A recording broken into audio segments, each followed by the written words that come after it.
अभी सर की ईमेल आई थी कि जो फर्स्ट डोज वाले हैं उनको भी अलाउ नहीं करें, तो नेक्स्ट टाइम से ना थोड़ा सा ये भी देखना पड़ेगा। उन्होंने कहा है कि जब तक दोनों डोज नहीं हो जाती और दोनों डोज होने के भी 1 वीक के बाद अलाउ करें सबको। लेट तो हो जाएगा, लेकिन अब ये है कि आप लोगों ने कंपलसरी लगाना है और दोनों डोज के बाद ही क्लास में अलाउ करना है। ठीक है, तो मैं ईमेल सर्कुलेट कर दूंगी सबको कि जो 1 डोज वाले हैं वो भी अभी मत आए, तो दोनों डोज कंप्लीट करके 1 वीक करके उसके बाद आए। ये अब 1 डोज है, मैं तो वैसे अलाउ कर ही देती हूँ तुम सब। हमें तो उन्होंने कहा ना कंपल्सरी किया हुआ क्लास में अलाउ करें। वही हम लोग भी फर्स्ट डोज वाले ही हैं, तो लेकिन सर कह रहे हैं कि आप दोनों डोज लगवाएं फिर अलाउ करें उनको। मेरी भी 1 डोज लगी तो बस यही है, मेरा तो यकीन था ना तुम लोगों को कुछ हुआ है मत करवा के।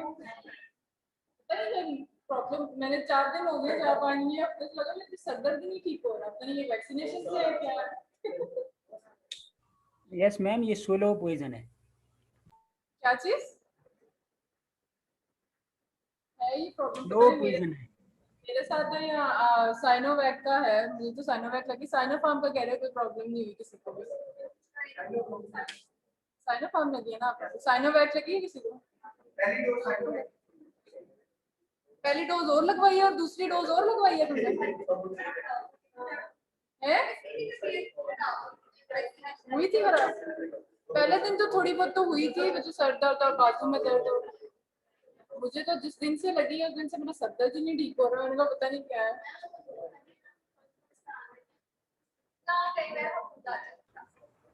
मैम सुना है बंदा आहिस्ता आहिस्ता मरता है। फर्स्ट डोज का मुझे तो कोई मसला नहीं था, मैं तो अलाउ कर रही हूँ सबको, लेकिन जो है ना हमारे सर जो हैं उन्होंने ईमेल की है तो मैंने उसी पे बात करी। पहले तो मैंने इसी के सबको अलाउ किया था, एटलीस्ट फर्स्ट डोज वाले आए। क्योंकि हर एक, चलो अभी देखो जो आ सकते हो तो आ जाए, मैं तो भी अलाउ कर रही हूँ। कम है ना स्टूडेंट्स, तो चलो एसओपीज को हम फॉलो कर सकते हैं, ज्यादा हो गए तो फिर मसला होगा। तो और ऐसा भी कोई है जिसने अभी डोज ही नहीं कोई लगवाई? सबने 1 डोज लगवा ली है ना? नहीं मैम। तुमने क्या कौन ये क्यों नहीं लगवाई है? यूनिवर्सिटी नहीं वापस आना? मैम आज जाना है, कल गए थे, उन्होंने कहा कल वापस आना है। लगवा लो, आपको पता है पोर्टल भी आप लोगों का बंद कर रहे हैं जिनकी वैक्सीनेशन नहीं है। तो इससे पहले ये ना हो कि आपको एग्जाम से ना देने दें और एग्जाम में बैठने ना दें, फिर मसले आने हैं, तो फिर टाइम आ जाना है। 1 डोज लगवाओगे फिर 28 डेज का टाइम आ जाना है, एग्जाम्स में मसला होना है, इसलिए दोनों डोज टाइमली लगवाओ। अच्छा स्टार्ट करिए। आज का हमारा टॉपिक है बिलियरी सिस्टम। फ्लोरोस्कोपी की प्रोसीजर्स हम लोग पढ़ रहे हैं। फ्लोरोस्कोपी हम लोगों ने कौन कौन से प्रोसीजर्स पढ़ लिए हैं? गायनी का पढ़ लिया, हिस्टेरोसल्फिंजियोग्राफी, और जीआई ट्रैक्ट का कंप्लीट कर लिया। उसके अंदर upper GI, barium meal, stomach के लिए barium follow through for small intestine, और लार्ज इंटेस्टाइन के लिए बेरियम एनीमा। ठीक है, ये हम लोगों ने जीआई ट्रैक्ट कर लिए थे। उसके बाद हमने प्रोडक्टिव के होती है। लास्ट टाइम हमने क्या किया था, यूरिनरी सिस्टम का, उसके अंदर जो थे उसको क्या कहते हैं, एक्सक्रीशन यूरोग्राफी, आईबीयू। ठीक है, उसके अंदर हम लोग इंजेक्ट करते थे कॉन्ट्रास्ट। ठीक है, जो हम लोग बेरियम की स्टडीज जिसके अंदर हम जीआई ट्रैक्ट पढ़ रहे थे पूरे, उसके अंदर हम पेशेंट को पिला रहे थे। ठीक, या थ्रू रेक्टम जो थे हम लोग इंसर्ट करते थे बेरियम को और उसको हम विजुअलाइज करते थे। इसके अंदर जो एक्सक्रीशन यूरोग्राफी था उसके अंदर मीडियन एंटीक्यूबिटल जो वेन है उसके अंदर हम लोग इंजेक्ट करते थे कॉन्ट्रास्ट, जो यूरिनरी ट्रैक को पूरे को हाईलाइट करता था। और फॉर टाइम हम लोग उसके थोड़े थोड़े टाइम के बाद उसके स्पॉट फिल्म्स लेते होते थे, इमेजेस लेते थे अंडर फ्लोरोस्कोपिक प्रोसीजर। तो वो हमें आफ्टर सम टाइम यहाँ तक पहुँच गया, कॉन्ट्रास्ट इस जगह को हाईलाइट कर दिया। फिर हमने पोस्ट मेचुरेशन, बड़ा इंपॉर्टेंट है उसके अंदर पोस्ट मेचुरेशन भी देखनी, उसका वॉल्यूम देखना जरूरी होता है। ठीक है, वो सारी चीजें हम लोगों ने लास्ट टाइम की। आज जो टॉपिक है ये भी एक फ्लोरोस्कोपी के प्रोसीजर है। इसके अंदर भी हमने क्या करना है, एक्सरे ही है, ये एक्सरे इमेजिंग है, लेकिन इसका डिलीवरी सिस्टम का। अब हमने एब्डोमिनल एक्सरे करते हो, उसके अंदर हमें लिवर भी बड़ी मुश्किल से, लिवर ही नजर नहीं आता, तो आगे हमें डिलीवरी सिस्टम कैसे नजर आएगा। तो मुझे डिलीवरी सिस्टम पूरा ड्रॉ कर सकता है ना यहाँ पे, कैसे इसका है, नहीं ये लिवर है हमारा, ठीक है। लिवर के दो सेगमेंट्स, एक राइट साइड एक लेफ्ट, दो लोब होते हैं और एक सेगमेंट होते हैं, ठीक है। जैसे ये हमने अल्ट्रासाउंड वालों से पढ़ा होगा, ठीक है। ठीक, तो ये लेफ्ट साइड पे हमारा कौन सा हो गया, लेफ्ट लोब, और ये हमारा दोनों लोब सेंटर से डिवाइड करते हैं, ठीक। और दोनों लोब्स के दरमियान यहाँ पे हमारे पास नीचे करके क्या होता है, गॉलब्लैडर होता है, ठीक है। अब हम लोगों ने बिलियरी सिस्टम पढ़ना है, बाकी सेगमेंट्स वगैरह तो हम इसमें पढ़ेंगे। बिलियरी सिस्टम में क्या होता है कि जो बाइल है उसमें सारा एक्सक्रीट करके हमारे पास ये थोड़ी सी चेंजेस, ठीक है।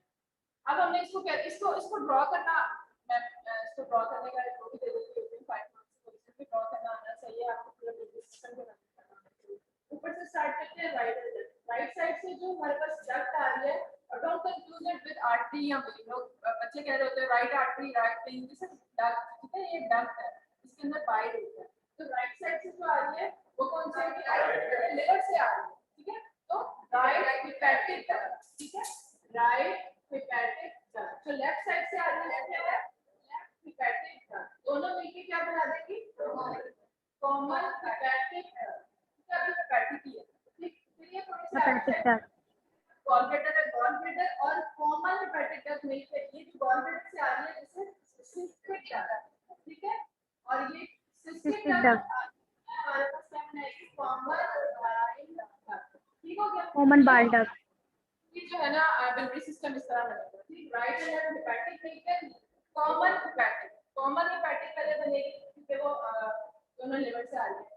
जो सिस्टिक जो कि हमारी गॉलब्लैडर से आ रही है, ये वाली डक्ट सिस्टिक और कॉमन हेपेटिक डक्ट मिलके कॉमन बाइल डक्ट।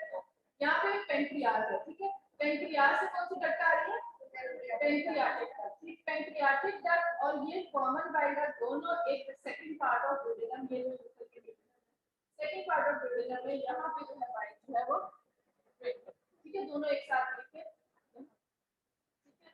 तो जब भी प्रॉब्लम पेंक्रियाटिक डक्ट की होगी या बाइल कॉमन बाइल डक्ट की होगी तो दोनों एसोसिएट करते हैं, उसकी प्रॉब्लम होगी तो उसमें भी प्रॉब्लम हो सकती है इसमें, ठीक है। दोनों डक्ट्स जो है ना, तो समझ आ गई ये। अब हम लोगों ने इसकी इमेजिंग करनी है और एक्सरे डिफरेंट हमारे पास वो है मोडालिटीज बिलियरी सिस्टम को देखने के लिए। हम उसको एक्सरेस पे अभी तो हम एक्सरेस पे देखते हैं, एक्सरेस पे किस तरह हम लोग, उसके अलावा एक्सरे के अलावा हम लोग किस तरह देख सकते हैं बिलियरी सिस्टम को, अल्ट्रासाउंड के ऊपर, ठीक है। उसके अलावा डिटेल इमेजिंग चले जाओ, सीटी एमआरआई तो आपको पता ही है, इसके सीटी या एमआरआई।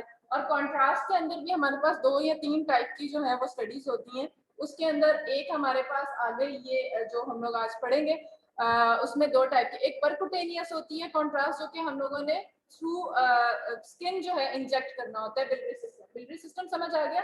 लिवर के ऊपर, यहाँ स्किन के ऊपर हम लोग रखते हुए नीडल को जो है इंसर्ट करेंगे बाइल के अंदर, पूरी डक्ट के अंदर, सीधा वहीं पे हम लोग इंसर्ट कर देंगे कॉन्ट्रास्ट को और इमेज उसका ले रहे होते हैं। एक होता है ERCP का, शायद आप लोगों ने प्रोसीजर कहीं देखा हो या पढ़ा, देखा हुआ क्या होता है, क्या क्या करते हैं, प्रोसीजर कैसे करते हैं उसमें, ERCP का क्या एप्लीकेशन है, एंडोस्कोपिक होता है, ठीक है। रिट्रोग्रेड कोलेंजियो पेंक्रियाटोग्राफी, अच्छा बहुत लंबा नाम है, ठीक है। रिट्रोग्रेड एंजियो एंडोस्कोपिक रिट्रोग्रेड कोलेंजियो पेंक्रियाटोग्राफी, ठीक है। इसके अंदर आप पेंक्रियाटिक डक्ट भी देखते हो, उसके अंदर ये पूरा बिलियरी सिस्टम देखते हो, लेकिन थ्रू एंडोस्कोप, ठीक है। उसमें क्या होता है, इन्वेसिव थोड़ा सा है, पेशेंट का भी उसमें, और ये क्या है, नॉट ओनली डायग्नोस्टिक, ये थेराप्यूटिक भी है, ठीक है। इसमें क्या होता है, एंडोस्कोप डालते हैं, ठीक है। आपको पता है एंडोस्कोप क्या करता है, आपके सामने वो लगा होता है कैमरा, कैमरा ही है ना एंडोस्कोपी, आपको अंदर से इंटरनल जो स्ट्रक्चर है उसको दिखा रहा होता है, इस तरह दिखा रहा होता है जिसमें बाकी एक कैमरा होता है, ठीक है। वो कैमरा इंसर्ट करते हैं हम लोग, पूरे उसके थ्रू एसोफेगस को जाता है, जाके जो है हमारे हम लोगों ने बाइल के, और अगर कोई वहाँ पे कोई प्रॉब्लम है, मींस कोई स्टोन्स है, उसको हम लोग थेराप्यूटिकली रिमूव भी कर सकते हैं। So this test is not only diagnostic but therapeutic as well. ठीक है, इसमें हम लोग जो भी प्रॉब्लम हो उसको भी वो करते हैं. अच्छा, चलो अब वन बाय वन इसको स्टार्ट करते हैं.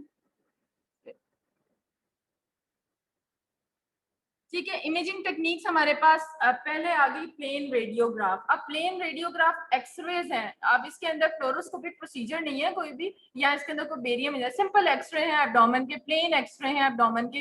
क्या इसके ऊपर हम लोग कुछ डायग्नोज कर सकेंगे बिलियरी का? नहीं, अगर कोई पैथोलॉजी है, कोई कौन सी ऐसी पैथोलॉजी है जो प्लेन एक्सरे पे नजर आ सकती है? स्टोन. ठीक है, स्टोन्स. ठीक है, स्टोन्स हमें पता है कहीं पे भी होंगे ना, वो हमारे एक्सरेज के ऊपर भी बहुत अच्छे से नजर आएंगे. एक्सरेज हमें दिखाता ही हमारे हार्ट से, जो बोन्स वगैरह या कोई भी हार्ट, कोई फॉरन किसी को कोई बुलेट वगैरह भी लगी है ना, तो वो भी एक्सरे के ऊपर बड़ी क्लियर नजर आती है. अब ये नहीं पता कि बुलेट है कहाँ पे. ठीक है, वो सॉफ्ट स्ट्रक्चर्स हमें इतने क्लियर नजर नहीं आएंगे जितना वो हमारे पास मेटालिक ऑब्जेक्ट जो है वो एक्सरे के ऊपर नजर आता है. हार्ड चीज एक्सरे पे बहुत अच्छे नजर आती है. ठीक है, तो प्लेन रेडियोग्राफ के ऊपर हम लोगों को स्टोन्स अच्छे से नजर आ सकते हैं, बस पड़े हुए छोटे छोटे से स्टोन्स. अब ये नहीं पता कि वो वाकई गॉल ब्लैडर में कि नहीं, वो इस साइड पे हमें व्हाइट स्टोन्स नजर आएंगे. ठीक है, फिर उसके अलावा अल्ट्रासाउंड सबसे इजी है. इस पर हम लोग डायग्नोज भी गॉल ब्लैडर की काफी डिजीजेस डायग्नोज कर सकते हैं. ठीक है, खास तौर पे गॉल ब्लैडर की. अब अगर कोई सीबीडी के अंदर या कोई उसके अंदर हम लोग स्टोन्स वगैरह को डायग्नोज तो कर सकते हैं कि इसके अंदर कोई स्टोन पड़ा हुआ है, बट थेरापिटिकली हम लोग उसको नहीं देख सकते. ठीक है, देन हमारे पास detail imaging for the tumours. ठीक है, ट्यूमर्स वगैरह को देखने के लिए सीटी हो गया, एमआरआई हो गया, डिटेल इमेजिंग जो कि सॉफ्ट टिश्यूज के लिए की जाती है. देन रेडियो न्यूक्लाइड इमेजिंग, ये किस लिए होता है? Nuclear medicine. न्यूक्लियर मेडिसिन का है. हमारे पास जो रेडियो न्यूक्लाइड इमेजिंग है, इसके अंदर क्या करते हैं, एक रेडियो आइसोटोप जो है पेशेंट में इंजेक्ट किया जाता है, और उसके बाद रेगुलेट करता है जो है ना, उससे गैमा कैमरा ऊपर लगा होता है. और गैमा, आपने न्यूक्लियर मेडिसिन तो नहीं अभी पढ़ी होगी? पढ़ रहे हैं? कौन पढ़ा रहा है? ठीक है, तो वो न्यूक्लियर मेडिसिन तो आपको फिर समझ आ गई होगी कि किस तरह हम रेडियो आइसोटोप जो इंजेक्ट करके उसके अंदर. आपको प्रोटोकॉल्स पढ़ा रहे हैं वो प्रोटोकॉल्स, इसके प्रोसीजर सारे किए, मग्गा स्कैन, ये वो. ठीक है, उनसे कहना अगर नहीं पढ़ाते तो जरूर सारे, यही तो आपके ये इम्पोर्टेंट वो हैं प्रोसीजर सारे, कि हार्ट के लिए कौन सा रेडियो न्यूक्लाइड स्कैन करते हैं. ठीक है, उसको, ठीक है, उसको मग्गा स्कैन कहते हैं. मग्गा स्कैन पढ़ लिया? ठीक है, तो मग्गा स्कैन हो गया. ठीक है, डिफरेंट है. बोन स्कैन है जो ओवरऑल पूरी बॉडी का, जब नेट्स वगैरह हमारी बॉडी में बोन्स के अंदर चले जाते हैं तो उसके लिए बोन स्कैन किया जाता है. उसके अंदर कौन सा रेडियो आइसोटोप इंजेक्ट करते हैं फिर स्कैन किया जाता है. आप लोगों ने रेडियो आइसोटोप्स के नाम, जिस तरह ये बेरियम की प्रोसीजर्स है ना, इसके अंदर हम बेरियम याद करते हैं कि कौन सा बेरियम इंजेक्ट कर रहे हैं. ठीक है, डिफरेंट है, तो हर स्कैन का डिफरेंट है रेडियो आइसोटोप में. ठीक है, टेक्नीशियन हो गया, इस तरह डिफरेंट हमारे पास जो है ना रेडियो आइसोटोप्स है, वो डिफरेंट प्रोसीजर के लिए. हार्ट के लिए कोई है, इसी तरह वहाँ पे बोन स्कैन के लिए कोई है, थायराइड के लिए कोई और है, आयोडीन जो है वो इस तरह. ठीक है, डिफरेंट हमारे पास. इस तरह आपने याद करना है उनको कि कौन सा फार्मास्यूटिकल जो है वो किस प्रोसीजर के लिए यूज हो रहा है, किस हम लोग उसके अंदर इंजेक्ट कर रहे हैं. और हर इसका टाइम भी डिफरेंट होगा कि इतने टाइम के बाद करना है, इतना वो इतना. बेसिकली क्या कर रहा है, रेडियो न्यूक्लाइड इमेजिंग हमारी फंक्शनल इमेजिंग होती है, जिसके अंदर हम फंक्शन देख सकते हैं सेल्स का. ठीक, तो वो भी एक इमेजिंग टेक्निक है. इसके अंदर भी अगर बाइल का अगर पढ़ोगे ना स्टडी, वो भी एक इमेजिंग है इसके अंदर. तो हम लोग ये भी एक टेक्निक यूज कर सकते हैं, radio nuclide by injecting radio isotope. ठीक है, अच्छा, अब आज स्पेसिफिक हम लोग बिलियरी सिस्टम के अंदर कौन कौन सी टेक्निक यूज करते हैं. नंबर वन इज द, ये नेम से आपको समझ आती जाएगी कि क्या क्या टेक्निक है. Number one is the oral cholecystography. अब ओरल सिस्टोग्राफी मतलब ओरली आप इसको क्या कर रहे हो, आप इसको डाई इंजेक्ट कर रहे हो, बेरियम के अंदर था. ठीक है, फिर इंट्रावेनस कोलेंजियोग्राफी, थ्रू वेन जो है हम इसको इंजेक्ट कर रहे हैं, दिस इज अनदर टेक्निक. फिर हमारे पास परकुटेनियस कोलेंजियोग्राफी, जो कि मैंने अभी बताया, स्किन के ऊपर बिल्कुल हम एग्जैक्टली वहां चले जाते हैं जहाँ पे हमारा बिलियरी सिस्टम है, और वहां पे हम डायरेक्ट डक्ट के अंदर इंजेक्ट करेंगे, वेन के अंदर. अब वो वेन के अंदर थ्रू वेन हमारे पास सारे ट्रैवल करती हुई आएगी, और इस तरह ये डायरेक्ट हम डक्ट के अंदर इंजेक्ट कर सकते हैं. देन ये वो ERCP जिसको कहते हैं, एंडोस्कोपिक रिट्रोग्रेड कोलेंजियो पेंक्रियाटोग्राफी, इतना बड़ा नाम है. ठीक है, ERCP. ठीक, और एक है ऑपरेटिव कोलेंजियोग्राफी, थ्रू ऑपरेशन जो है वो हम इसका ट्रीटमेंट कर सकते हैं, टेक्निक को, अगर कोई ऑपरेट हुआ है ठीक है। तो और ये सारी जो है ना इमेजिंग टेक्निक, ये सारी बिलरी की हैं टेक्निक, जो कि हम लोग इसको 3-4 को तो अभी हम पढ़ेंगे। ठीक है, अब ये इमेजेस हैं कुछ, जल्दी जल्दी मुझे बताते हैं। जो व्हाट इज दिस, ये किस चीज का इमेज है और क्या बता रहा है? अभी हमने पीछे जो लिस्ट पढ़ी थी ना, वही है सारे images. Number 1 was the plain radiograph. ठीक है, ये सिंपल एक्सरे है और कुछ भी नहीं, आपको कॉन्ट्रास्ट नजर आ रहा है। अगर आप उसके राइट साइड पे देखो तो आपको छोटे छोटे व्हाइट कलर के वो ये कुछ नजर आ रहे हैं। ठीक है, कितने ज्यादा स्टोन्स है, गॉल ब्लैडर पूरा फुल हुआ है स्टोन्स के साथ, लेकिन हमें ये नहीं पता कि ये गॉल ब्लैडर ही है या कोई सॉफ्ट टिश्यूज की कुछ पाउच तो नजर नहीं आ रहा, लेकिन उसके अंदर हार्ड हमें स्टोन्स नजर आ रहे हैं। दैट डेमोन्स्ट्रेट कि हमारे पास यहाँ पे जो है कंफर्म स्टोन्स है, और यहाँ पे हमारे पास कौन सा स्ट्रक्चर होता है, गॉल ब्लैडर होता है। तो प्लेन रेडियोग्राफ के ऊपर हम लोग सिर्फ यही डायग्नोज कर सकते हैं एक्सरे के ऊपर। What is this? एक्सरेज। ठीक गॉल है, ब्लैडर अल्ट्रासाउंड। अल्ट्रासाउंड। ठीक है, अब अल्ट्रासाउंड के अंदर ये शेडो नजर आ रहा है आपको? Yes shadow ma'am. होगा यहाँ पे स्टोन, और ये देख रहे हैं यहाँ पे नैरोइंग सी हुई हुई है, ये ऊपर से आके नेक के अंदर यहाँ पे नैरोइंग हुई हुई है। स्टोन इतना क्लियर यस वाइट नजर नहीं आ रहा, बट हमें पता है कि यहाँ नैरो, यहाँ ऑब्स्ट्रक्शन है और वहां पे पोस्टीरियर हमारे पास शेडो है। फिर से मैं पूछ रही हूँ कि अगर किडनी के अंदर कोई स्मॉल स्टोन है that can not be visualise on ultrasound, उसके लिए हम क्या करते हैं? डॉपलर। ठीक है, डॉपलर डॉपलर। क्या नजर आता है? Twinkling twinkle. इफेक्ट को हम लोग स्पार्कलिंग कहते हैं या ट्विंकलिंग इफेक्ट कहते हैं। उसके अंदर जो डॉपलर जो है वो कलर जो है वो थोड़ा सा शाइन करेगा, वो ब्लिंक करेगा वहां पे, दैट मींस वहां पे स्टोन है, छोटा स्टोन है। बड़ा स्टोन होगा तो उसके तो आपको पता ही है, पोस्टीरियर शैडोइंग और उसके जो एकोजेनिक स्ट्रक्चर और उस तरह। ठीक है, ये क्या हो सकता है? कॉन्ट्रास्ट दिया हुआ है। ठीक है, इस तरह का कॉन्ट्रास्ट दिया हुआ किस तरह उसमें आता है?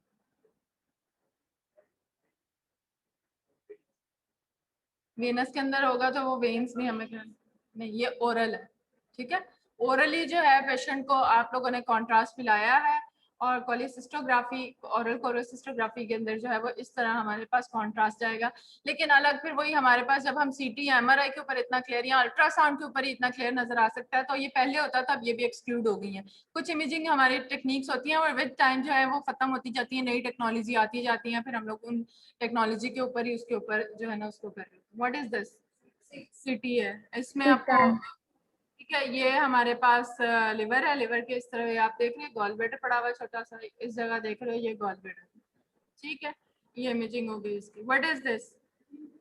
Nuclear medicine, radio nuclide imaging है। अब ये देखो बिलियरी सिस्टम के अंदर इन्होंने इस तरह की इमेजिंग नजर आती है। ये डिटेल आप न्यूक्लियर मेडिसिन के सब्जेक्ट में आपको प्रॉपर पढ़ाएंगे वो किस तरह और क्यों होता है। What is polylithiasis? Stones in the, ठीक, अब ये तीनों इमेजिंग जो हमारे पास मोडालिटीज हैं उनके अंदर स्टोन्स आपको दिखाया हुआ है। Number 1 is the plain radiograph, और इसके अंदर आप ये देख रहे हो इसके अंदर white stones. Number 2 is ultrasound, ये देख रहे हो व्हाइट कलर के विद द पोस्टीरियर शैडोइंग, और ये व्हाइट कलर का stone in the CT scan. ये गॉल ब्लैडर है, गॉल ब्लैडर के अंदर व्हाइट स्टोन हमें यहाँ पे नजर आ रहा है। 3 मोडालिटी, एक डिजीज। ठीक है, अब आप देखो क्लियर सबसे ज्यादा तो हमें, ठीक है, हमें अल्ट्रासाउंड का भी बहुत क्लियर नजर आ रहा है, ठीक है, सिटी के अंदर बड़ा क्लियर नजर आता है, हर चीज जो है हमें बहुत जबरदस्त किस्म की नजर आती है सिटी के अंदर। अगर ट्यूमर्स वगैरह होते हैं ना तो बेसिकली हम उसको डिटेल उसकी इन्वेजन देखनी होती है, उसकी सारा, अब तो हम कोशिश करते हैं सीटी वगैरह करवाए। अब अच्छा, देन वी हैव एक्यूट कॉलिसिस्टाइटिस, ये भी डिजीजेस पढ़ रहे हैं हम लोग कि क्या क्या अगर हम लोग के पास कंप्लेंट्स के साथ पेशेंट आ सकता है और हम लोग किन के लिए कौन सा प्रोसीजर कर सकते हैं। ठीक है, ये इमेजिंग मोडालिटीज हैं डिफरेंट। पॉलीसिस्टाइटिस क्या है? आइटिस इज द इन्फ्लेमेशन, और इन्फ्लेमेशन के क्या 3 साइन होते हैं, बार बार पढ़ते हैं हम। अगर उस एरिया की जो है ना, एक तो वॉल थिकेंड हो जाती है, अगर अल्ट्रासाउंड करते हैं तो हाइपरवेस्कुलराइज एरिया हो जाएगा। ठीक है, फिर हमें फ्लूइड नजर आ सकता है। ठीक, ये एक्यूट कॉलिसिस्टाइटिस के डिफरेंट इसके अंदर इन्होंने 2 स्कैन किए हुए हैं, एक अल्ट्रासाउंड के 2 ऊपर है और नीचे हमारे पास रेडियो न्यूक्लाइड है। इसके अंदर अगर देखो तो वॉल देख रहे हो, ये इसकी थिकेंड है, इरेगुलर सी है, इतनी ज्यादा नहीं है, वरना पॉलिसिस्टाइटिस के अंदर इतनी ज्यादा थिकेंड वॉल हो जाती है और उसको पैरा जो है ना उसके फ्लूइड नजर आता है। ठीक, एम्फाइसेमेटिस कॉलिसिस्टाइटिस देख रहे हो, दिस इज एयर। एम्फाइसीमा क्या होता है? वर्ड सुना है कहीं? लंग्स में होता है ना, तो क्या क्या ma'am destruction of wall of alveoli. Obstruction हो जाती है। तो M5 का मतलब क्या हो गया, वहां पे एयर है ना, एयर से हम लोग एयर या गैस, ठीक, तो हमें पता है कि रेडियोग्राफ के ऊपर एयर या गैस कैसी नजर आती है, ब्लैक, ठीक है। तो ये एयर या गैस जो है वो इसकी वजह से हमें इंटेस्टाइन और पूरा बिलियरी ट्रैक भी हमें पूरा वो नजर आ रहा है, डायलेटेड सा, इस तरह का नॉर्मली हमें एक्सरेस पे तो नजर नहीं आता, ठीक है। दिस इज ऑब्स्ट्रक्शन, ठीक है। अच्छा, पोर्सिलीन गॉलब्लैडर क्या होता है, अल्ट्रासाउंड में पढ़ा था ना, अल्ट्रासाउंड वाले बड़े जल्दी भूल जाते हैं। तो पोर्सिलीन गॉलब्लैडर के अंदर हमने पढ़ा था कि जो गॉलब्लैडर की वॉल होती है ना, वो हमें कैल्सिफाइड अगर नजर आ रही है, व्हाइट कलर की नजर आ रही है, और इसके अंदर पूरी व्हाइट नहीं होती, इसके अंदर ब्रिटल्स नजर आते हैं, दैट मीन्स कि थोड़ा थोड़ा स्पेस के बाद हमें व्हाइट एरिया नजर आ रहा होता है। जैसे उसके अंदर समझ लो कि मतलब स्पेस होती है और उसके पीछे हम लोगों को शेडोइंग भी नजर आ रही होती है, कहीं व्हाइट कहीं शेडो कहीं इस तरह करके। तो वो ब्रिटल फॉर्म जो उसकी कैल्सिफिकेशन होती है वो वॉल की कैल्सिफिकेशन होती है। अगर गॉलब्लैडर की वॉल कैल्सिफाइड नजर आ रही है, that means porcelain gallbladder.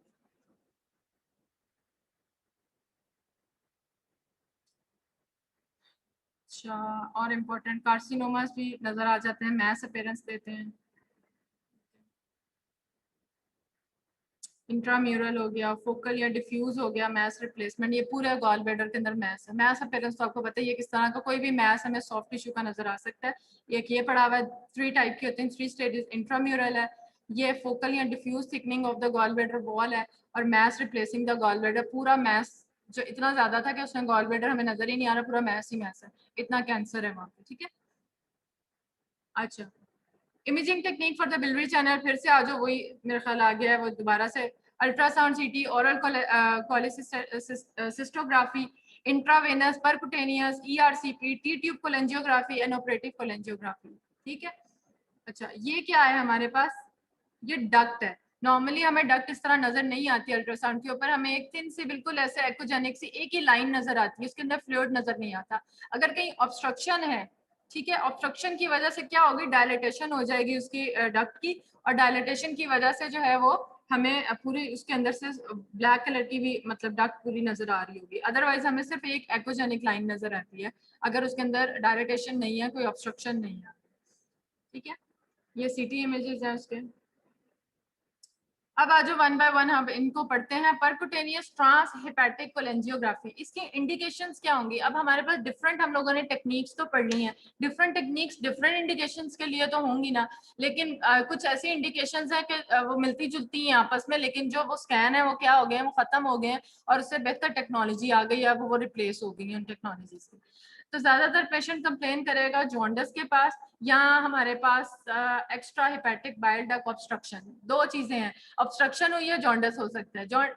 Patient complain jaundice के साथ करेगा, आंखें उसकी येलो हुई हैं, ठीक है, उसका जो लैब टेस्ट हुए हैं, जॉन्डिस कंफर्म हुआ हुआ है। कुछ हेपेटाइटिस के भी हमारे पास पेशेंट आते हैं, उनमें भी हम लोगों ने देखनी होती है, बिलियरी सिस्टम तो नहीं उनका खराब हुआ हुआ है, ये सारे। अगर वो आया ही हमारे पास जॉन्डिस की, तो हम लोगों को पता है कि जॉन्डिस है, तो डेट मींस कहीं ऑब्स्ट्रक्शन हो सकती है उसके बिलियरी डक्ट के अंदर, ठीक है। फिर prior to the biliary drainage procedure कैसे करेंगे, what are the contraindication, if the patient having the bleeding tendency, नहीं करेंगे ये स्कैन। बिलियरी ट्रैक्ट सेप्सिस है, पहले इन्फेक्शन, कोई भी हम लोग जो है इंजेक्ट करते हैं कोई चीज, या एक्सटर्नली हम लोग जो है वो कोई भी चीज डालते हैं ना, तो उसमें चांसेस होते हैं इन्फेक्शन के, ठीक है। पहले ही पेशेंट जो है वो इन्फेक्टेड है बहुत ज्यादा, उसको प्रोन है बहुत ज्यादा इन्फेक्शन से, तो हम कोशिश करते हैं कि उन पेशेंट में ना किया जाए, ठीक है।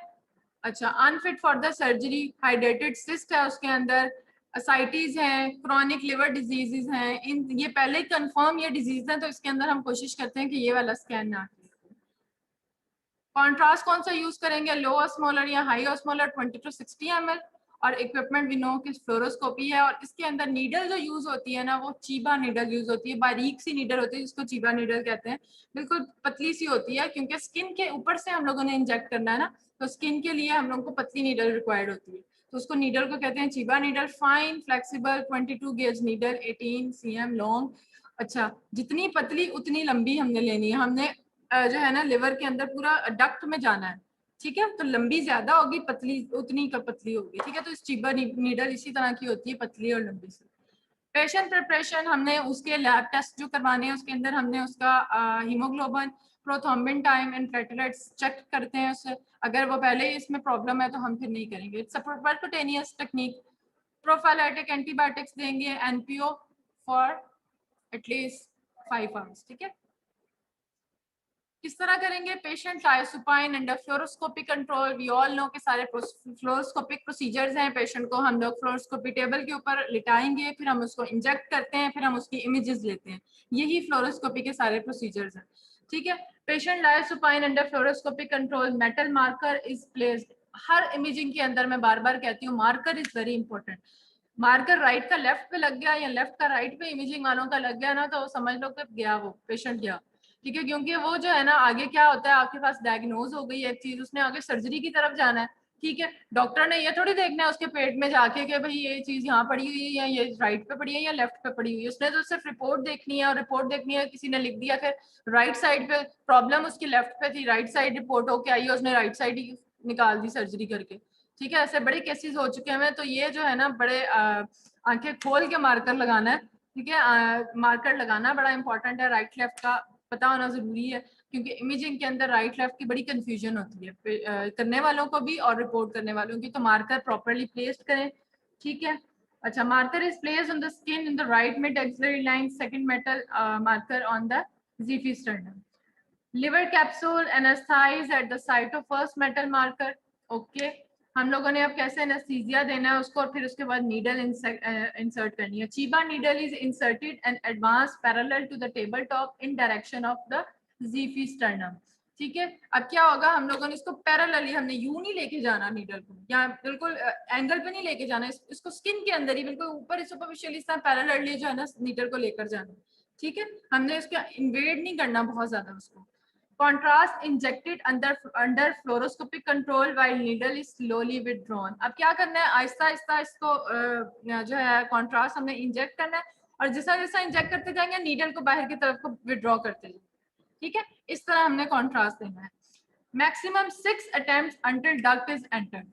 ठीक है, अब इसी तरह करते करते हमने 6 अटेम्प्ट करके हमने पूरे डक्ट को जो है फिल करना है, और साथ साथ हम जो उसकी इमेजेस कर रहे होते हैं, और हमें पता चलता जा रहा होता है कि कॉन्ट्रास्ट कितना फिल हो गया है, कौन सी डक्ट जो है वो फिल हो गई और कौन सी रह गई।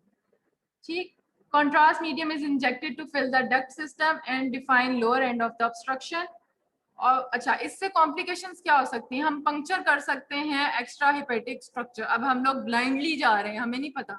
ठीक है, बहुत किसी को डॉक्टर्स ही करते हैं ये। ठीक है, और उनको पता है कि इस जगह पे ये, उनको सारा पता है।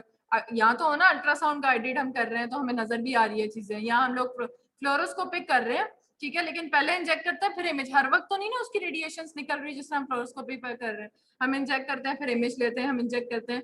तो ये जो है ना, हम लोग जो जिनको नहीं इतना इस चीज का ट्रेनिंग है, तो वो क्या कर सकता है, पंक्चर कर सकते हैं हमारी एक्स्ट्रा हिपैटिक स्ट्रक्चर्स को। इंट्राथोरेसिक इंजेक्शन हो सकता है, क्योंकि आपको पता है ऊपर सारा जो लंग्स भी पड़ा हुआ है, उसमें अगर लंग्स में इंजेक्ट कर दिया तो कितनी प्रॉब्लम हो सकती है। पेशेंट जो है वो उसी वक्त एक्सपायर हो सकता है। कोलेंजाइटिस, बिलियरी पेरिटोनाइटिस, अच्छा, सबफ्रेनिक एब्सिस है, हेमरेज है, और न्यूमोथोरैक्स। हम एयर भी इंजेक्ट कर सकते हैं लिवर। ये these are the complications while doing percutaneous cholangiography. ये देख रहे हो, दिस इज नीडल। ठीक है, ये जो हमें बारीक सी लंबी सी नजर आ रही है ना, ये नीडल है, और वो उसने बिलियरी ट्री के अंदर जो है वो पूरा कॉन्ट्रास्ट को इंजेक्ट करी, और जिस तरह हमें नजर आ रहा है। ठीक है, और यहाँ देख रहे हो ये यहाँ पे आके ऑब्स्ट्रक्शन है, ऊपर से सही आ रही है, डायलेटेड है, और ज्यादा डायलेटेड है, और यहाँ आके डेट मींस जब ऑब्स्ट्रक्शन होती है तो उसका पिछला पार्ट जो होता है वो ज्यादा डायलेट हो जाता है। ठीक है, यहाँ पे नैरोइंग हो गई है। अब आ जाओ ERCP क्या है, ability to visualise and biopsy ampullary lesions. अब ये क्या होता है, इसके अंदर कितने फायदे हैं? एक तो हम लोग बायोप्सी ले सकते हैं, एक हम उसके अंदर थेराप्यूटिक प्रोसीजर है, इसके अंदर हम लोग स्टोन्स को रिमूव कर सकते हैं। ठीक है, इसके अलावा हम कॉन्ट्रास्ट डायरेक्ट इंजेक्ट कर सकते हैं। ठीक, हम लोग बिल्कुल इस तरह समझो कि अंदर बिल्कुल चले गए हैं कैमरा। कभी देखा है ERCP आप लोगों ने देखा है? ठीक है, शेख जायद में जाना, शेख जायद में बड़े ज्यादा होते हैं। ठीक है, ERCP के प्रोसीजर्स वहाँ पे देख के आना। अच्छा, demonstration of the biliary tree and pancreatic duct, हम लोग इसमें better therapeutic potential and sphincterotomy stone extractions. These are the therapeutic points के हम लोग क्या क्या कर सकते हैं इसके अंदर। इंडिकेशंस क्या है? एक्स्ट्रा हेपेटिक ऑब्स्ट्रक्शन है, okay. Post cholecystectomy syndrome, diffuse biliary disease या पैंक्रियाटिक डिजीज।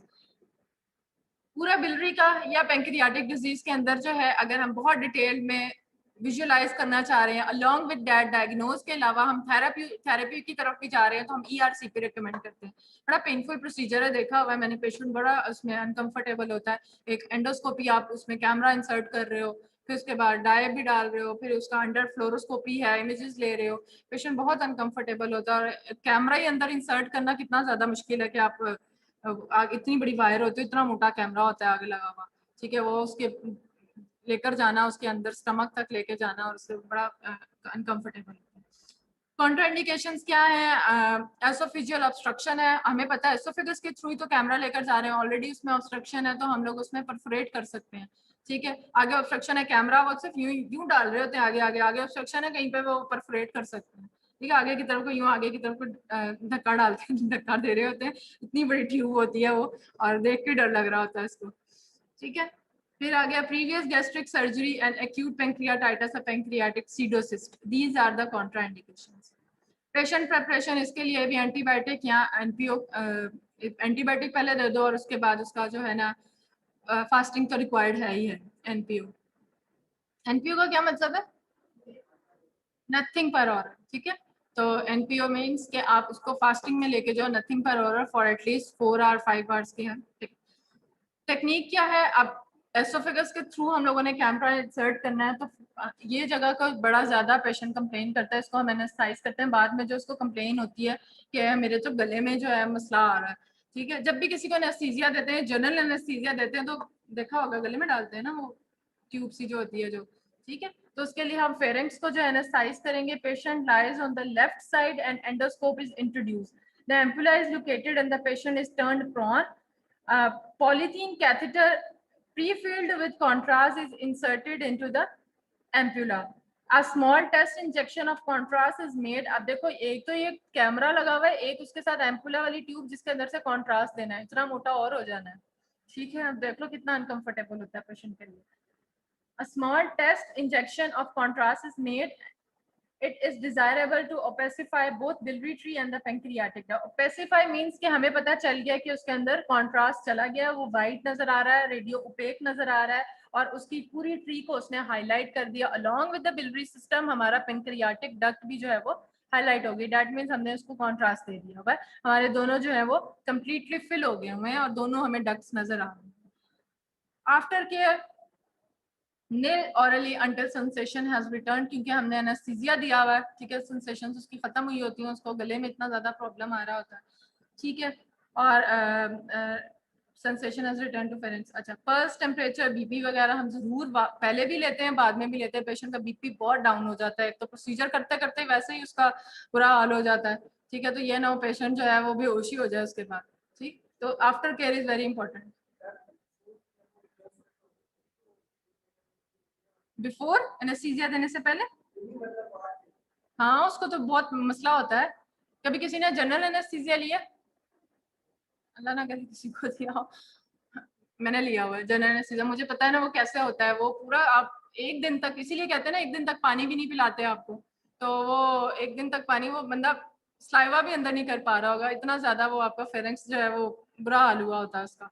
खांसी करने में भी मसला आ रहा होता है, तो इसलिए डॉक्टर्स कहते होते हैं एक दिन के बाद उसकी सेंसेशन दोबारा सही होती है। जनरल एनेस्थीसिया की बात कर रही हूँ। ये भी कुछ जो 6-7 घंटे तो आराम से, इसके भी 6 घंटे का लिखा हुआ है, 6 घंटे तक जो है उसकी सेंसेशन वापस आती हैं। तो वो हम एनेस्थीसिया दिया हुआ उसकी बिल्कुल ही वो, उसको तो स्लाइवा यूं करने में भी मसला आ रहा हो। अच्छा, maintain antibiotic if there is biliary और पैंक्रियाटिक ऑब्स्ट्रक्शन, और amylase if pancreatic is suspected. Complications, allergic reactions हो सकते हैं, एक्यूट पैंक्रियाटाइटिस, ये सारी कॉम्प्लिकेशंस तो बस वही हैं कि हम लोग इंजेक्ट कर रहे हैं, तो ऑब्वियसली उसको बैक्टीरिया या कोई इन्फेक्शन के चांसेस हो सकते हैं। दिस इज ERCP, इस तरह का उसका इमेज होता है। ये क्या है?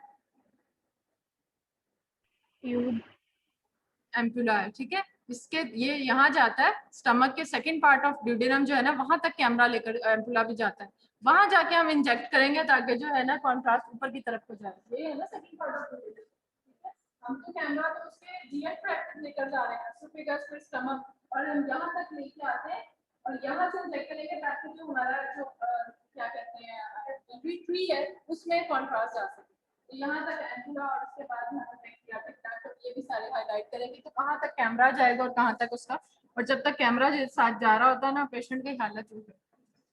अच्छा, टी ट्यूब कोलेंजियोग्राफी जो है किसी को पता है, किसी ने देखी है? आप लोग मेरा ख्याल करते भी हो, जाते हो उधर क्या कहते होते हैं हॉस्पिटल्स वगैरह में विजिट किए हैं, ये कुछ देखे हैं टेस्ट वगैरह? तो मुझे लग रहा था कि अच्छा टी ट्यूब भी उसी तरह ही होती है कि कोलेंजियोग्राफी है, इसके अंदर भी हम लोग जो है इंसर्ट करते हैं परकुटेनियसली, ठीक है। इसमें भी वही हम लोग कौन से हमारे पास इंडिकेशंस है, ऑब्स्ट्रक्शंस है, कैलकुलाई है, उसके लिए हम करेंगे evaluation of the anastomosis and intrahepatic biliary tree of the liver transplant. इसको ये वैसे हम लोग नहीं करते हैं, ये हमारे अंडर नहीं है। ईआरसीपी भी हम लोग नहीं करते हैं, सिर्फ यहाँ पर हम लोग उसकी हम लोग अगर करेंगे ना बीइंग अ मेडिकल इमेजिंग, हम लोग सिर्फ एक्सरेज या फ्लोरोस्कोपी पे बैठे होंगे। ये प्रोसीजर सारे डॉक्टर्स कर रहे होते हैं, या ये जो गैस्ट्रोएंटरोलॉजिस्ट होते हैं ना, ये उनके अंडर का प्रोसीजर है। बस आपको पता होना चाहिए कि प्रोसीजर है क्या, किस तरह कर रहे हैं। बट आपका जो काम है आपका इमेजिंग वाला काम है, जो आपने व्यूज बनाने हैं, आपको पता है एंगल क्या रखना है, इस एंगल पे ये चीज नजर आ सकती है। बट ये जो सर्जरी और जो इस तरह के काम है ना इंजेक्शन वाले, इवन के एंजियोग्राफी भी, एंजियोग्राफी पढ़ लिया हुआ, वो भी पढ़ रहे हो तो एंजियोग्राफी का है कहीं विजिट कौन करवा रहा है, कौन पढ़ा रहा है? सर रुमान को बोलो कि आपको पीआईसी का एक विजिट कराएं, ठीक है। इक्विपमेंट हमारे पास फ्लोरोस्कोपी है, इसके लिए प्रेपरेशन नन है because we are not injecting anything, हम लोग उसको पिला कुछ नहीं रहे, तो उसके लिए उसको टेक्निक क्या, it is done on the 10th post op day, ठीक है। ऑपरेशन हो गया इसका या ईआरसीपी हो गई है, उसके बाद उसको पता चला है कि उसके अंदर जो है वो स्टोन्स रह गए हैं या कुछ ऐसा, ठीक है। उसी 1-2 दिन बाद नहीं हम करेंगे, ठीक है। 10th op day prior to pulling out the T tube, patient lies supine on X-ray tube table. The drainage tube is clamped off near to the patient and cleaned thoroughly with the antiseptic. अब क्या होता है ERCP जब हम करते हैं ना, हमने प्रोसीजर किया, हम एक टी ट्यूब मतलब टी की फॉर्म में एक मेटल होता है जो कि हम लोग उसके बिलियरी ट्री के अंदर जो है वो इंसर्ट कर देते हैं थ्रू ERCP, ठीक है। अब क्या होता है कि उसको उतने टाइम तक अगर कहीं ऑब्स्ट्रक्शन थी ना, ऑब्स्ट्रक्शन को हमने उसको खत्म करना था कहीं, तो स्टोन्स रिमूव कर दिए कि वापस वो कोलैप्स ना आ जाए, तो हम उसके अंदर टी ट्यूब जो मेटल होता है वो इंसर्ट करा देते हैं, ठीक। अब वो जो डाला है, अब वो जो है समझ लो कि रह गए वहां पे स्टोन्स वगैरह रह गए हैं, ठीक। अब हमें इमेजिंग की है, अब नहीं हो पाया, फिर उसके बाद हम लोग 10th डे पे जाके जब टी ट्यूब रिमूव करेंगे ना, जो टी ट्यूब होती है जो हमने इंसर्ट की थी कोलेंजियोग्राफी, उसका क्या मकसद होता है कि जो ऑब्स्ट्रक्शन थी, ऑब्स्ट्रक्शन रिमूव कर दी, वापस ना दोबारा वो जो हमारी बाइल डक्ट है वो समझ लो कि चिपक जाए, दोबारा बंद ना हो जाए, तो उसके लिए हम इंसर्ट करते हैं एक्सटर्नली टी ट्यूब को, ठीक है। तो patient lies supine on the X-ray table, the drainage tube is clamped off near to the patient and clean thoroughly with the antiseptic, जब हम लोग उसको बाहर निकालते हैं, ठीक है। क्योंकि वो 10 दिन तो उसने पेशेंट के अंदर रखना ही जरूरी होता है ताकि वो वापस अपनी जो जगह डक्ट जो है वो वापस अपनी जगह पे उसी तरह आ जाए, उसको एक मिल जाए वो, ठीक है। 23 gauge needle, extension tube and 20 ml syringe are assembled and filled with a contrast medium. After all air bubbles have been expelled, the needle is inserted into the tubing between the patient and the clamp. The injection is made under fluoroscopic control. Total volume depending on the duct filling. ये उसी तरह ही है जिस तरह हम ERCP के अंदर करेंगे, इंजेक्ट करेंगे कॉन्ट्रास्ट और उसको टी ट्यूब को बाइंड करेंगे। अच्छा, इस तरह के प्रोसीजर्स ना आप देखने के बाद, क्योंकि अब हम लोग लाइव तो देख नहीं सकते, कोशिश क्या करो यूट्यूब पे देख लिया करो, वहाँ पे तो आपको सारे प्रोसीजर्स करते हुए अभी टाइम होता है ना तो सर्च करते हैं, कुछ देखते हैं कि किस तरह कर रहे हैं पेशेंट की ना। 5 मिनट की वीडियो होगी, एटलीस्ट देख तो लिया करो ना पेशेंट को वो कैसे कर रहे हैं, ठीक है। अगर हम लोग लाइव नहीं जाके देख सकते पेशेंट्स की हॉस्पिटल्स में, तो इस तरह ही कर लिया करो, कुछ तो समझ आए। What to see, any filling defect, structure या नैरोइंग। अब दोबारा तो कोई नैरोइंग नहीं होगी जब हमने टी ट्यूब को रिमूव किया है, या abnormal dilatation of the extra hepatic biliary cell and passage of the contrast in duodenum, ठीक है। ये देख रहे हो इसके अंदर थोड़ी सी डायलेट, ये इसके अंदर कोई चीज आपको फील हो रही है इंसर्ट की हुई? ये नॉर्मल इस तरह का डक्ट नहीं होती है, ये इसके अंदर कोई मेटालिक ऑब्जेक्ट सा इसके अंदर डाला हुआ है, ये जो इसके अंदर डायलेटेशन सी हुई है ना, ये जो दिस इज टी ट्यूब, ये और ये यूं करके होती है, टी बनता है, अच्छा, पर ऑपरेटिव कोलेंजियोग्राफी वही हम लोग इसको थ्रू ऑपरेशन ऑपरेट कर रहे हैं, और ज्यादातर हम लोग ऑपरेशन जो है ना किसका करते होते हैं, हम लोग गॉल ब्लैडर रिमूव कर रहे हैं। गॉल ब्लैडर तो रिमूव कर रहे हैं, बिल्वी ट्री तो वैसे ही है ना, बिल्वी ट्री को साथ में हम लोगों ने क्या देखना है, उसके अंदर कॉन्ट्रास्ट लेना, अगर तो उसके अंदर भी ऑब्स्ट्रक्शन है, ठीक है, अगर ऑब्स्ट्रक्शन है तो हम लोग थ्रू ऑपरेशन ही ऑब्स्ट्रक्शन को और उसको रिमूव करने की कोशिश करते हैं, वहां पे फिर अंदर स्टिचेस लगाते हैं और इस तरह, ठीक है, उसको करते हैं पर ऑपरेटिव कोलेंजियोग्राफी जिसे कहते हैं। लेकिन उसको देखने के लिए हम लोग थ्रू ऑपरेशन के दौरान भी कॉन्ट्रास्ट इंजेक्ट करके फ्लोरोस्कोपिक प्रोसीजर देख रहे होते हैं, ठीक है। उसके अंदर कॉन्ट्रास्ट मीडियम वही जो हम लोग उसमें यूज कर रहे थे, 20 ml तक जो है लो ऑस्मोलर या हाई ऑस्मोलर यूज कर रहे हैं। Equipment operating table with a film cassette. अब ये क्या है, हम ऑपरेट ही उसको उस चैनल पे उस टेबल पे करते हैं जो कि हमारा फ्लोरोस्कोपिक टेबल है, ठीक है, ताकि हम पेशेंट को उठा के दोबारा नहीं उसका पेट कटा हुआ हम उठा के उसका स्कैन करने ले जाएं, ठीक है। उसी के ऊपर हम लोग जो है ऊपर एक्सरे ट्यूब होती है और एक्सरे ट्यूब के साथ जो उसके इमेजेस ले रहे होते हैं, जो कि फ्लोरोस्कोपी एंजियोग्राफी भी यूं ही होती है, ठीक है। मोबाइल एक्सरे मशीन होती है, उसके ऊपर ही हम लोग एंजियोग्राफी मशीन की जिस तरह होती है ना टेबल, ऊपर जो है हमारे पास सी शेप लगी होती है, सी शेप जो है ना, सी आर्म जिसे कहते हैं, उसके ऊपर एक तरफ एक्सरे ट्यूब होती है और एक तरफ हमारे पास डिटेक्टर होता है, फिल्म होती है जो हमें डिटेक्ट करके इमेजेस दिखा रही है। तो सेम लाइक दैट ये भी हम लोग ऑपरेशन के दौरान जो है वो इसी तरह करेंगे कि हम ऑपरेट कर रहे हैं और साथ में इमेजेस ले रहे हैं, और हम लोग ऑपरेशन के दौरान ही हम लोग उसको इंजेक्ट कर रहे होते हैं कॉन्ट्रास्ट, और इन केस हमें ऑब्स्ट्रक्शन मिलती है तो फिर हम लोग उसको उसी तरह साथ के साथ भी ट्रीट भी कर रहे होते हैं। कॉन्ट्रास्ट दिया, अगर ऑब्स्ट्रक्शन मिली, दैट मीन्स कि हम लोग उसको surgeons cannulates the cystic duct with a fine catheter. This is pre-filled with contrast medium to exclude air bubbles which might simulate calculi, because air जो होती है वो किस तरह नजर आती है, ब्लैक, ठीक है वो, और हमें किस तरह हमें जो है ना स्टोन्स भी जो है वो उसके अंदर ब्लैक नजर आ सकते होते हैं, ठीक है। वैसे तो हमें व्हाइट नजर आते हैं, बट हम जब कॉन्ट्रास्ट देते हैं तो कॉन्ट्रास्ट देते हुए वैसे स्ट्रक्चर व्हाइट हो जाता है बट स्टोन्स ब्लैक हो जाते हैं, ठीक है। ये डिफरेंस जो है ना समझना, पूछूंगी भी कि वैसे एक्सरेस के ऊपर जो है हमें स्टोन्स किस तरह के नजर आते हैं, व्हाइट, बट अगर हम उसी डक्ट के अंदर जिसके अंदर हमने कॉन्ट्रास्ट दिया है, कॉन्ट्रास्ट सारा व्हाइट हो जाएगा, व्हाइट के अंदर तो स्टोन्स भी हमें छुप जाएंगे, व्हाइट अगर स्टोन हुए तो उसके अंदर क्या होगा, हमें स्टोन्स जो है वो फिर ब्लैक नजर आएंगे अगर कॉन्ट्रास्ट है उसके अंदर, उस जगह के अंदर, ठीक है। तो कॉन्ट्रास्ट व्हाइट और फिर जो हमारे पास स्टोन्स है वो ब्लैक नजर आएंगे, तो क्या होगा कि हम लोग उसको मिसडायग्नोज कर सकते हैं। एयर बबल अगर चले गए, एयर बबल्स भी होंगे वो ब्लैक कलर के, हमें छोटे छोटे से बबल्स नजर आएंगे, तो हम लोग कह सकते हैं कि ये स्टोन्स तो नहीं है। तो बबल्स, एयर बबल को हम लोगों ने जो है कोशिश करना है अवॉइड करने के, वो हम लोग उसमें ना इंसर्ट कर सकें। फिर आ गया criteria for the normal operative cholangiograph, CBD with not greater than 12 mm। अब क्या है इसका मतलब, सीबीडी, व्हाट इज सीबीडी, ठीक है, उसका डायलेटेशन हुई 12 mm, क्या बता रहा है कि criteria for the normal operative, criteria है ना ये कि अगर सीबीडी 12 mm तक है then we are going towards the operative cholangiography, ठीक। Free flow of contrast medium into the duodenum terminal narrow segment, इसमें कोई इतनी चीज याद करने वाली है नहीं, ठीक। इसका है इमेजेस हैं, what is this, it's a stone in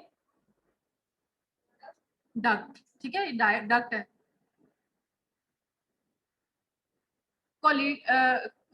कोलिडोको जो वर्ड है ना, एक होता है कोली, कोली का मतलब होता है आप उसके गॉल ब्लैडर के अंदर, कोलिडोको, डोको का वर्ड यहाँ पे जहाँ पे आ गया दैट मीन्स आप डक्ट के अंदर आ गए। तो लिथियसिस यू नो कि स्टोन्स है, तो आदि मेडिकल जो वर्ड्स है ना वो तो हमें नेम से ही उसकी डेफिनेशन निकाल लेते होते हैं।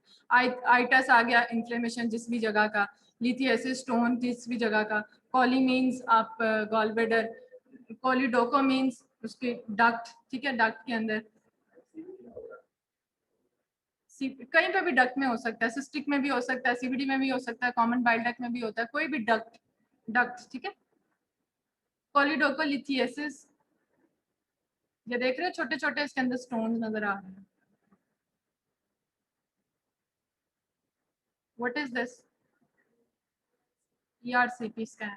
अच्छा, इमेजेस की समझ आ रही है, जो कंफर्म इमेजेस हैं, अगर मैं इमेजेस दूं तो बता दोगे कि ये किस चीज का इमेज है, ठीक है। ईआरसीपी सीधा सीधा इमेज हुआ हुआ, परकुटेनियस की नजर आई थी, नीडल इंसर्ट होती है एक साइड से, नीडल जा रही है बारीक सी, ठीक है, कुछ इमेजेस जो हैं बिल्कुल जो कंफर्म होते हैं, मुझे पता है आप लोगों के मुश्किल होगी, लेकिन जो बिल्कुल कंफर्म है आप देखते साथ बता दोगे कि ये इमेज ये चीज़ का है।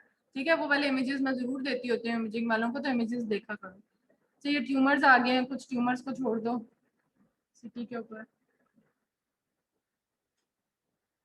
ये सिस्ट आ गई है कॉलीडोको, फिर वही आ गया कि सिस्ट इन द डक्ट। ठीक है, डक्ट के अंदर हमें सिस्ट मिलेगी। गॉल ब्लैडर ये पड़ा हुआ है, गॉल ब्लैडर में नहीं है, नीचे एक सिस्ट पड़ी हुई है।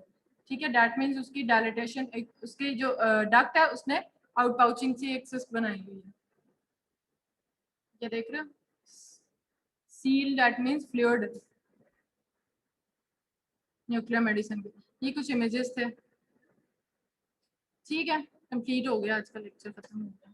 ज्यादा जो चीज इसमें याद करने वाली थी वो यही कि आपको कॉन्ट्रास्ट पता हो, प्रोसीजर पता हो और उसकी इंडिकेशन और कॉन्ट्रा इंडिकेशन। बस इमेजेस जो कंफर्म्ड है वो वाले देख लेना, बाकी डिटेल में मैंने कुछ चीज़ें निकाली हैं क्योंकि वो आपकी उसमें नहीं है, मुश्किल हो जाती है वो समझने में, और क्योंकि वो हम करने होते हैं उन्होंने गैस्ट्रोएंटरोलॉजिस्ट जो होते हैं उनकी सर्जिकल प्रोसीजर्स हैं वो उन्होंने करने होते हैं। ठीक है, कोशिश करना है इस एग्जाम में अगर जा सको तो वहाँ जाके देखना ये कर रहे होते हैं। अच्छा, दिखाऊं कोई एक?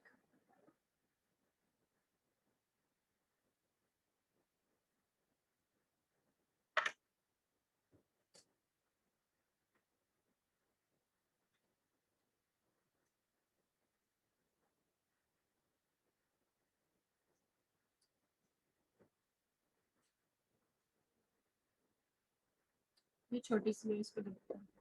Endoscopic retrograde cholangiopancreatography. ERCP is an endoscopy procedure for the purpose of evaluating and treating abnormalities of the biliary and/or pancreatic ducts. When indicated, it can be performed in patients as young as before babies. A flexible endoscope is passed through the mouth down to the small opening for the bile duct pancreas drain. ऊपर CPT है, इस A तरह small narrow catheter is passed through the scope to gain access to the drainage duct, followed by advancement of wire deep into the duct. ये क्या This जो is उसके the campus starting stone is found to be obstructing the bile duct. A small cut is made at the bile duct opening to help facilitate stone removal. The catheter is exchanged for extraction fluid that is passed above the stone. में fade होगा तो ये बाकी की तरह This is the से stone, which is then pulling the stone into the intestines. where it will pass At the end of the procedure, the wire is removed along the endoscope. In the second example, the child with chronic pancreatitis developed an obstructive narrowing within the pancreatic duct. The dilated catheter is passed through the narrowing and the balloon is inflated to open up the duct.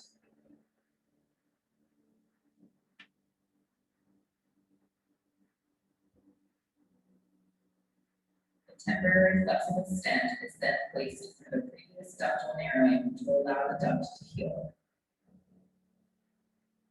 After a few weeks in place, the stent is removed.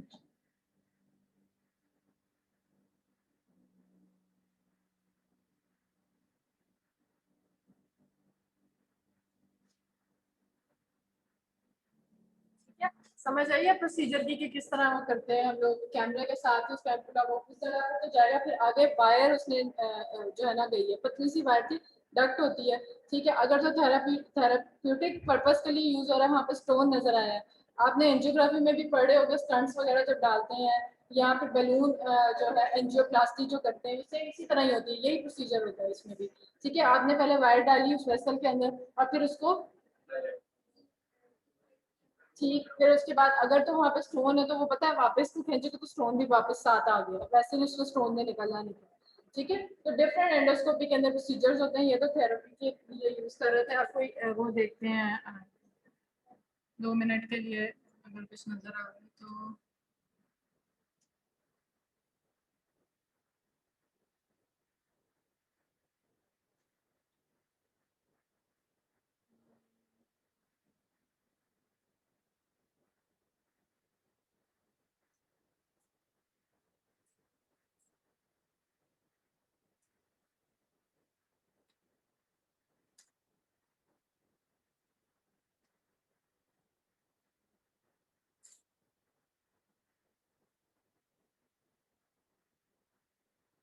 good grammar and spelling are important, but if you want to write essays that inspire,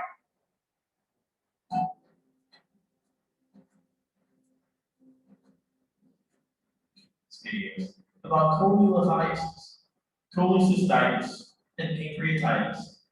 But the Right main hepatic intention duct, left is to help hepatic you duct. understand Common the hepatic program duct, as and seen this on is the gallbladder, ERCP. and this is cystic duct मिलके ERCP stands for और इस endoscopic तरह pancreas, pancreatic duct. pancreatopathy. Pancreatic duct और CBD drained into the second part of duodenum. ये देखो इस तरह वो पूरा बना है. Which is visible ठीक है. here in this फिर image. अब हम लोगों ने क्या करना है? Endoscope is inserted through the mouth into the stomach and then into the duodenum. समझ आ रही है? ERCP combines the use of endoscopy and X-rays to diagnose or treat certain conditions of the biliary and pancreatic ductal system. With the help of the camera and the endoscope, the physician can see inside the stomach and duodenum. And then a thin plastic tube is inserted into the endoscope into the ampulla of Waiter, which is the opening of the common bile duct and pancreatic duct into the duodenum. A radio-opaque contrast medium is then injected into the tube, which makes all parts of the biliary tree, including intrahepatic ducts, common hepatic duct, cystic duct, gallbladder, common bile duct, and also pancreatic duct visible on the X-rays, which otherwise, without contrast, are not visible. ERCP can be performed for diagnostic and therapeutic reasons. The procedure is used primarily to diagnose gallstones, strictures, and leaks from trauma and surgery. It is particularly useful to help patients in case of obstructions in biliary system caused by certain cancers. Frequently, stents are inserted to relieve the obstructions to increase the quality of life. The procedure is also used to remove gallstones from the bile ducts. This is an inverted image, like a negative of a photograph, if you're familiar with that term. The anatomical structures for that reason that normally appear black are appearing white, and the structures that appear white are appearing black. The gray scales are inverted on the image. The air within the stomach, which appears black, is appearing white, and the contrast medium, which appears white, is appearing black.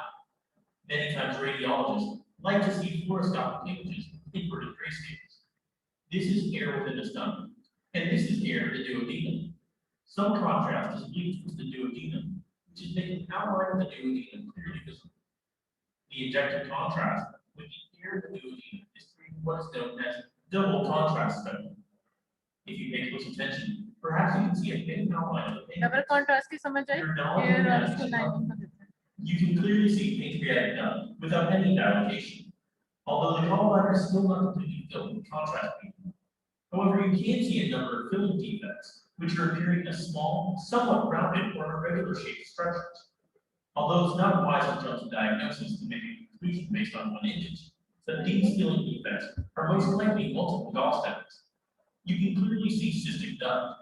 The cystic duct attaches the gallbladder to the common hepatic duct. The common hepatic duct from this point on is known as the common bile duct.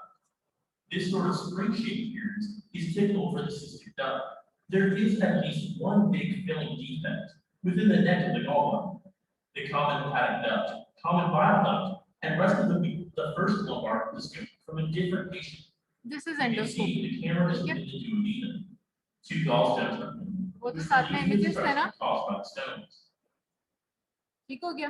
तो वो तो आप लोग जिस तरह इस पे नजर आ रही थी, कैमरे के अंदर इस तरह नजर आता है पूरी अंदर वॉल विजुअलाइज कैमरा जिस तरह बिल्कुल अंदर चले गए हैं उसके एंडोस्कोपी के अंदर.